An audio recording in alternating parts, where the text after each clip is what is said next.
Yo, Ben, what's up? You ready to film another episode of Answered? Yeah. Hop in, dude. Let's go. Yeah. Hey, this is Junior from Fresh Window Tint, and you're watching Answered. The motivation behind the BMW i8 is essentially we used to have this car as a concept vehicle that was used in business cards, flyers, and posters that we had around the shop. When we first started our business, a lot of competitors would call us and prank call us to see if we can actually tint this car. So when the car became a little more accessible to us, we ended up getting it because it was basically nostalgic to see it in front of the shop. That before it was actually on a flyer and poster, but now we have it in real life. So that's the story behind this vehicle. The BMW i8 is actually a very sexy design. So for me, the design, the wings, that makes everything on the vehicle. And what's your least favorite part? The sound. The sound of it isn't anywhere near as good as it is on the inside as it is on the outside. The outside isn't as good. But let's take a drive. Let's see how it sounds and you can make your judgment for yourself. Hey guys, what's up? We are in the i8 with Junior now. We're gonna ask some questions that I got from my Facebook page and Instagram. These are kind of the answered FAQs about the i8. And the first one is gonna be, what does the exhaust sound like on this car? Sounds great. The exhaust is very beautiful. It sounds exhilarating. But the only problem is that it's coming only from the inside. So it's not coming really from the outside. It's coming through these speakers. And that's a little bit of I mean, I guess as a car purist, you kind of go and you go, it's not that great, but it sounds so good through the speakers though, so. Yeah, so as you guys can hear right here, it sounds good. When you put your foot down a little bit, it sounds sporty, and then listen to it on the outside.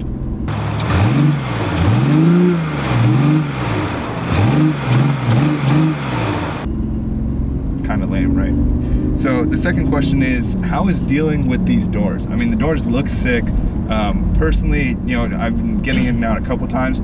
It's like a dance to get in, but then for me, I put my seatbelt on first and I had to reach for it to grab it. How is it on, you know, you had a lot more experience with this car. What do you think of the doors? Should they have gone with normal doors? No, the doors make this car, the doors make the i8 what the i8 is, which is a beautiful designed vehicle. I mean, it's a very sleek design from the front nose all the way to the back end. So the doors just tops it off. Yes, it's a little bit of an inconvenience, especially getting in and out of the car. I don't recommend this car to be your daily driver because it really will put a strain on your back, and I'm a little older, so I'm a little older, man. So it starts hurting a little bit here and there. And how is it like, you know, parking wise? Do you need to have a lot of space? Because like we just went to go get some shaved ice, and like I was scared that I was gonna open the door to the next car, so we just reparked. It's a little annoying sometimes because you need to measure it out to see if you have space. If the person that you're parking next to didn't park right, chances are you probably can't park next to them. But if they park correctly, then you know you can definitely open the doors and you'll be fine. So there's times where I go into a parking lot and I go, okay, maybe I should just double park, and it's not because I'm trying to be that BMW guy. It's just more so like I need the space just because I don't want anybody hitting me or me hitting somebody else. Yeah. So speaking of you not being a typical BMW guy, that means that this car actually does have turn signals. Is that correct? It actually does have turn signals. It goes left and it does go right, and it does have the emergency lights as well. Nice, cool. Okay. So this car, you know, a lot of people when it first came out thought it was like a sports car. It's going to compete with like, you know, the R8, the 570s. As you've mentioned to me just chatting a little bit, it's really not that car. But is this car faster? Okay, two cars. It's faster than a Prius Prime? Yeah. Absolutely. For sure? Okay. And is it faster than a Tesla, like the base Tesla that you can get, or like an i3 that's passing us right now? It should be faster than a Tesla, and absolutely an i3. An i3 is very sluggish. Right. But it should be better than a regular Tesla.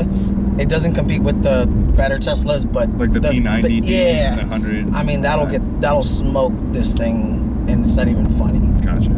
Yeah. And what about in terms of like fuel? You know, what does it cost to fill this up? How much can you get out of it? Because I know on the sticker it says, you know, like 90 miles MPGe or whatever, and nobody really knows what that is.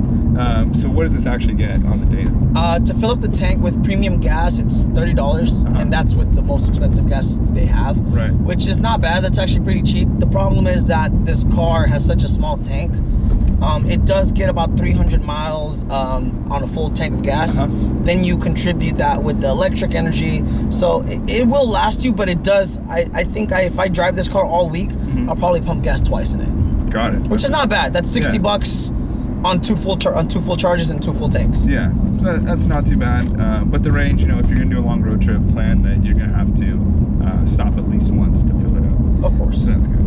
Okay, now on to more of a performance question compared to other BMWs. Should this car, now that we're getting kind of into the twisties, should this car have an M performance badge on it? Is it worthy of the M name, like an M8 instead of the i8? Or do you think they can make a version like that? No, not. I mean, can they make a version? Yeah, I wish they would. But this is definitely not an M, and you could see why this is not an M because of the fact that it doesn't look as aggressive as M's do.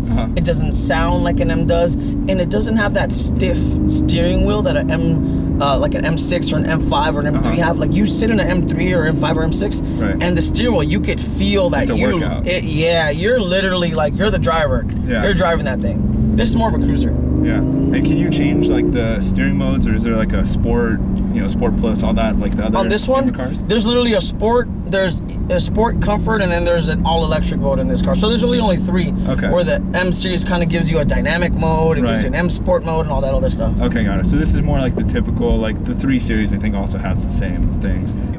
Typical BMW. Typical BMW, yeah. And the exhaust sounds really good. Like coming up here, it sounds great, but I know that if anyone's behind us, they're not hearing anything. They're really not hearing much. Which is really funny. I mean, it does make a sound. It's not a complete, like, you know. It's not like a Tesla. It's not whispering, but it's definitely not the type of exhaust that we're hearing inside. But I mean, if you're in here and you're honestly out on a date or something, the girl's gonna be impressed because she probably won't know anything about the car. So tips to you guys, this car sounds amazing from the inside out. This car was developed, I think, at least almost 10 years ago when they first started developing it. And I think BMW, you know, their aim was to be, this car was aimed to be that tech car that trickled down into everything that you're seeing now today. So everything that you see now, which is the new 3 Series, the new 4 Series, which they all have now hybrid cars. They all have those e-cars now. And it all came from the technology that was the money that was put into the i8. So that trickled down into everything that you're seeing today. So I think in the long run, BMW will release an updated version of this, which will be a much better car. Yeah, I think so. And this is a great place to start. So now, you know, we talked about all the performance. Let's talk about the creature comfort. So does it have heated seats? Absolutely, yeah. Rear view camera? Yes. Great sound system? Great sound system. Bluetooth, Apple CarPlay, any of that stuff? No CarPlay, Bluetooth, yes. All the amenities are there. The only thing that I wish it had was the 2 front cameras, which when you're creeping out, this car sits really low, so you can't really see if there's traffic coming. So it would have been nice to have that. And also, it doesn't have an overhead camera, which is kind of weird because BMW pretty much mastered that. So it's strange. It's only a backup camera. They don't have like a 360 view on the dash. And it has the front sensors, and that's pretty much it. And does it have a heads-up display? Yes, it does. Okay, cool. I can't see that, but the driver can, and that's pretty cool. Awesome. So, you know, it seems like a great car, and now we're going to move into the question that really matters. Well, actually, before that, have you had anyone in the back seats of this car?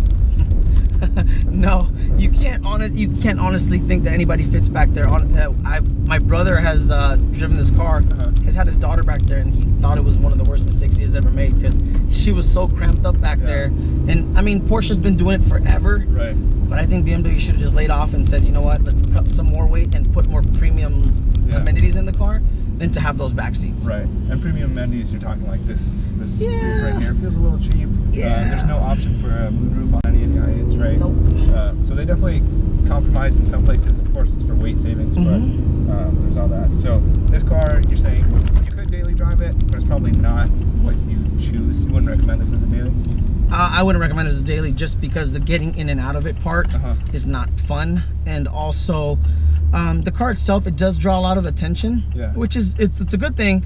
But at the same time, sometimes you just want to fly low-key, and this isn't a low-key kind of car. You can put this next to any supercar or any sort of hypercar, and people will still look at this car because the design is so ahead of its time. Definitely. Cool. So now on to the final question. Should I get it? Would you buy this car again? You know, what do you recommend for people looking at an i8 right now who are kind of on the fence? I would definitely never buy this car because the depreciation value is gonna go down like crazy. If you're leasing it, we lease this car for the company, for my personal company, and it's a really good lease car. Yeah. Because of the fact that, you know, you can get really good rates through BMW.